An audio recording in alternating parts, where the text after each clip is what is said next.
Hello students, जैसे कि हम जानते हैं कि हम what is LPG short type question में पूछ लिया जाता है। तो ये पढ़ रहे थे, इसमें हमने जाना कि लिबरलाइजेशन उदारीकरण क्या होता है और उदारीकरण का शिक्षा में क्या रोल रहा, और इसके बाद हमने प्राइवेटाइजेशन के बारे में अध्ययन करना है और नेक्स्ट वीडियो में हम ग्लोबलाइजेशन के बारे में अध्ययन करेंगे। प्राइवेटाइजेशन का अर्थ जान लेते हैं और क्या है कि शिक्षा में निजीकरण यानी कि प्राइवेटाइजेशन इन एजुकेशन, इसके बारे में विस्तार पूर्वक जान लेते हैं। छात्रों, हम प्राइवेटाइजेशन इन एजुकेशन को जानने से पहले हम प्राइवेटाइजेशन के बारे में जान लेते हैं। प्राइवेटाइजेशन आखिर है क्या, क्लियर? तो प्राइवेटाइजेशन को जानने के लिए हम देखते हैं व्हाट इज द प्राइवेटाइजेशन। इससे हम थोड़ा बात को कर लेंगे। पहले ये देख लेते हैं कि है क्या व्हाट इज प्राइवेटाइजेशन। कहने का मतलब एक ही लाइन में क्लियर करने की बात कहें तो पब्लिक सेक्टर टू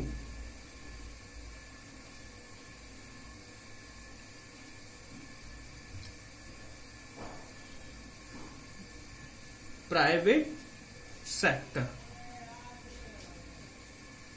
हमारे दो सेक्टर होते हैं, एक पब्लिक सेक्टर और प्राइवेट सेक्टर।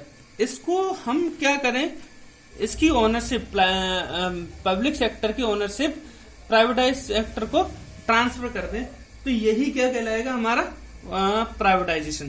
प्राइवेटाइजेशन क्या कहलाएगा,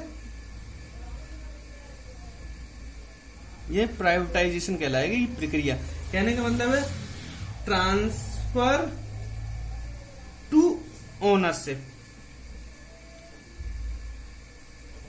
हमने ट्रांसफर कर दी पब्लिक सेक्टर की जो पार्टनर्स ओनरशिप थी, वो हमने किस सेक्टर को दे दी, प्राइवेट सेक्टर को दे दी। तो ये कौन सा प्रक्रिया कहलाएगी, वो प्राइवेटाइजेशन प्रक्रिया कहलाएगी। इसी टाइप से जब 1991 की आर्थिक मंदी आई थी तो क्या था कि हमारे यहाँ बहुत सारे नियम रेगुलेशन थे, सारी चीजें, अधिकतर चीजें गवर्नमेंट अपने हैंडल करती थी। चाहे वो किसी भी चीज का खर्च हो, वो सब गवर्नमेंट अपने ऊपर ज्यादा वहन करती थी और इससे क्या होता था कि गवर्नमेंट का खर्चा ज्यादा बढ़ जाता था।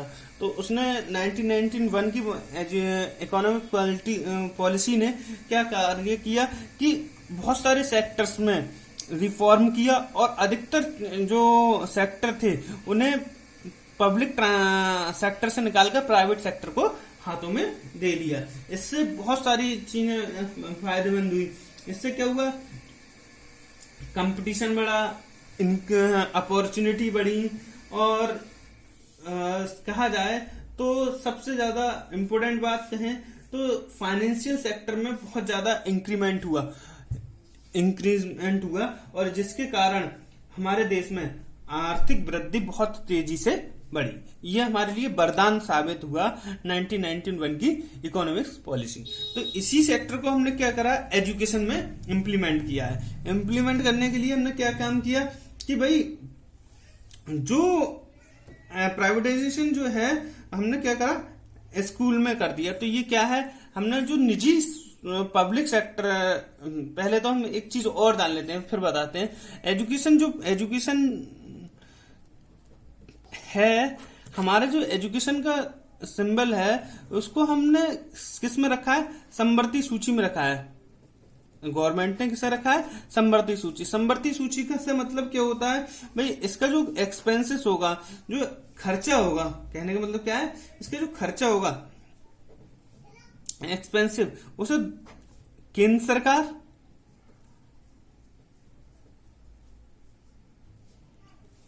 व राज्य सरकार दोनों वहन करेंगी। क्या करेंगी, दोनों इस खर्चे को वहन करेंगी। परंतु क्या हुआ कि प्राइवेटाइजेशन से पहले इन दोनों को राज्य सरकार और केंद्र सरकार वहन करती थी। फिर भी ये एजुकेशन के जो इतने खर्चे हो गए थे और शिक्षा का जो कहा जाए मतलब एडवर्टाइजमेंट था या प्रसार था, पूरे भारत में नहीं हो पा रहा था। तो इसको सही करने के लिए हमने प्राइवेटाइजेशन को एजुकेशन को भी प्राइवेटाइजेशन में कन्वर्ट कर दिया। क्लियर। अब हम इसे देख लेते हैं, इससे फायदे भी हुए हमारे लिए, क्या हुआ पहले तो ये देख लेते हैं इसमें क्या क्या हुआ। तो शिक्षा के स्वामित्व के परिवर्तन, अर्थात शिक्षा के सरकारी स्वामित्व के स्थान पर निजी स्वामित्व वर्तमान में शिक्षा संवर्ती सूची में है। ये एक सार्वजनिक कार्य है और इसकी व्यवस्था करना प्रांतीय सरकार या संयुक्त सरकार का उत्तरदायित्व है, परंतु केंद्र सरकार व प्रांतीय सरकार मिलकर भी संपूर्ण शिक्षा का वहन नहीं कर पा रही है। यही मैंने बताया था कि भाई जो खर्चा है हमारे, चाहे प्रांतीय सरकार हो या राज्य केंद्र सरकार हो, ये सरकारें अपनी शिक्षा का संपूर्ण खर्चा नहीं उठा पा रही। इसी कारण हमने इसमें क्या काम किया, एजुकेशन को प्राइवेटाइजेशन किया। और इसी कारण पिछले कुछ वर्षों में हमने उच्च शिक्षा का भी प्राइवेटाइजेशन की ओर बहुत कदम बढ़ा दिए हैं। अब प्राइवेट यूनिवर्सिटियां होती हैं, पहले प्राइवेट यूनिवर्सिटियां नहीं होती थी, प्राइवेट कॉलेज वाला हो जाते थे, एडेड कॉलेज होते थे, परंतु हमने इतना सरलीकरण कर दिया, इतना उदार कर दिया, एजुकेशन पॉलिसी को इतना रिफॉर्म कर दिया कि हम प्राइवेट यूनिवर्सिटियां, प्राइवेट कॉलेज वगैरह वगैरह बहुत ज्यादा, जिससे एजुकेशन को प्रसार वगैरह हो सके। क्लियर। तो इसके क्या होते हैं, बहुत सारे गुण भी हैं और बहुत सारे फायदे भी हैं। तो हम क्या कहेंगे, इसके हम मेरिट और डिसमेरिट की गुण और दोष के बारे में जान लेते हैं, शॉर्ट में लिख लेते हैं स्टूडेंट्स। गुण क्या हो सकते हैं इसके, भाई increase in education institute,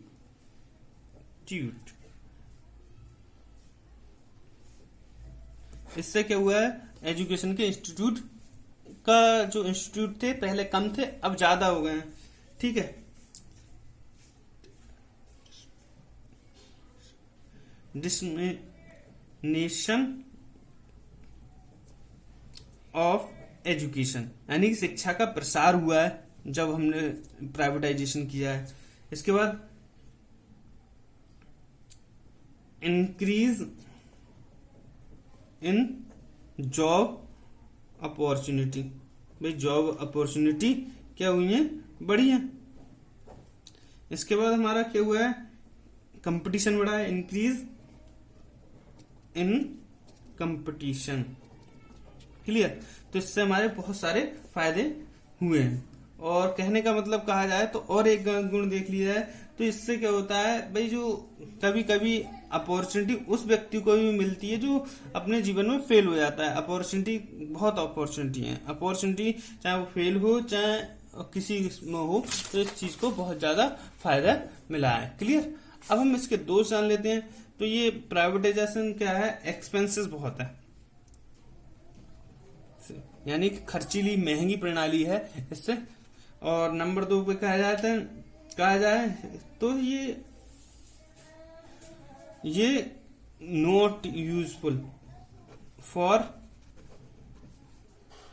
everyone, प्रत्येक व्यक्ति के लिए ये उपयोगी भी नहीं है। और सबसे इंपॉर्टेंट बात, ये अयोग्य व्यक्तियों को अपॉर्चुनिटी देती है, इससे क्या होता है, शिक्षा का मतलब पतन होता है। तो ये इस चीज पे बहुत ज्यादा ध्यान देना चाहिए कि भाई प्राइवेटाइजेशन सही भी है तो इसके कुछ दोष भी हैं। फॉर अनक्वालिफाइड पर्सन, सही। Clear. Thank you very much.